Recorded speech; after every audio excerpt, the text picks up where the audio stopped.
Imagine lounging under a fig tree, minding your own business, when your friend bursts in with wild news. We've found the Messiah. That's how Saint Bartholomew's adventure began. But how did a simple man from Galilee become a saint etched in history? And who was this apostle really? Known as Nathanael in the Gospel of John, he was no blind believer. From Cana in Galilee, he questioned everything. And that's what made his faith unbreakable. What if one sarcastic remark led to a divine revelation?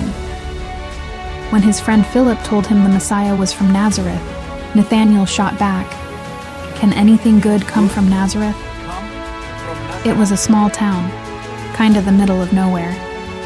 It's like expecting a rock star from a tiny village. But Philip just said, "Come and see." So Nathanael went. And as he approached, Jesus looked at him and said, "Here truly is an Israelite in whom there is no deceit." Nathanael was stunned. "How do you know me?" he asked. And Jesus replied with the line that would change everything. "I saw you while you were still under the fig tree before Philip called you." In that moment, all his doubt vanished. He realized this was no ordinary man. He declared, "Rabbi, you are the Son of God. You are the King of Israel." From skeptic to believer in a single sentence, his journey was just getting started. He doubted at first, but one encounter changed everything. What miracles did Bartholomew witness? After that incredible meeting, Bartholomew joined Jesus' inner circle, witnessing wonders that would shake the world. He was there for some of the most famous events in the New Testament. Remember the wedding at Cana, where Jesus turned water into wine? That was Bartholomew's hometown. Imagine seeing your neighbor pull off a miracle like that at a local party. As one of the 12 apostles, he wasn't just a spectator. He learned the depths of faith directly from Jesus and went out to preach alongside the others.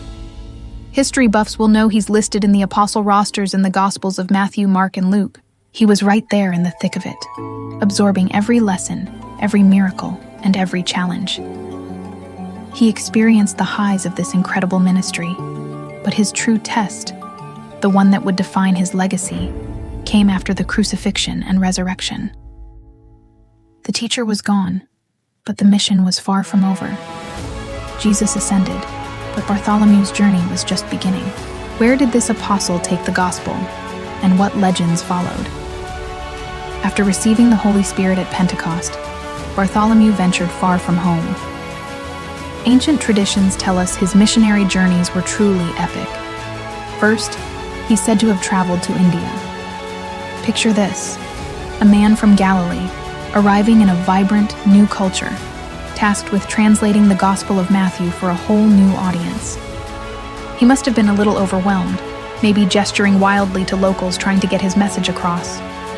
Talk about a challenge accepted. From India, his ancient world tour continued. He preached in Ethiopia, Mesopotamia, and Parthia, spreading the message far and wide. But his biggest impact was in Armenia, where he teamed up with fellow apostle Jude Thaddeus. Together, they were a powerhouse team.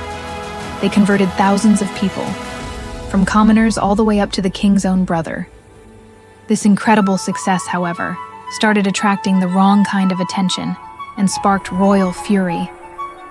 Early church fathers like Eusebius of Caesarea documented these travels, blending historical fact with these epic tales of faith and adventure. But danger was lurking just around the corner. Conversion came at a cost. Would you die for your beliefs? Bartholomew's success in Armenia put him on a collision course with the powerful. Your Majesty, The local king, Astyages, was enraged that his people and even his own family were abandoning their traditional idols for this new faith. He ordered Bartholomew's arrest and commanded him to worship the old gods. Bartholomew refused. His faith, once sparked by a single sentence under a fig tree, was now an unshakable conviction. He would not betray his Lord. The king's punishment was brutal. According to tradition, Bartholomew was flayed alive and then beheaded. A gruesome and painful end, but his spirit never wavered. Even in his final moments, he demonstrated the ultimate courage. Talk about having skin in the game. But his story didn't end there. His relics were treasured and eventually traveled through various cities before finding a final resting place in Rome. His martyrdom and unwavering faith inspired countless people throughout history, including artists like Michelangelo, who famously depicted him in his masterpiece, The Last Judgment, in the Sistine Chapel. Today, Saint Bartholomew is remembered as the patron saint of tanners, bookbinders, and butchers, a direct nod to the nature of his martyrdom. But his greatest legacy is in Armenia, the nation's identity as the first country to officially adopt Christianity, as its state religion traces its roots all the way back to the mission of Bartholomew and Jude. From a skeptic under a fig tree to a foundational saint of a nation, Bartholomew's transformation is a powerful story of faith. What's your transformation story? Thanks for watching. If you found this story as incredible as I did, don't forget to like, subscribe, and hit that notification bell for more epic tales from history. See you next time.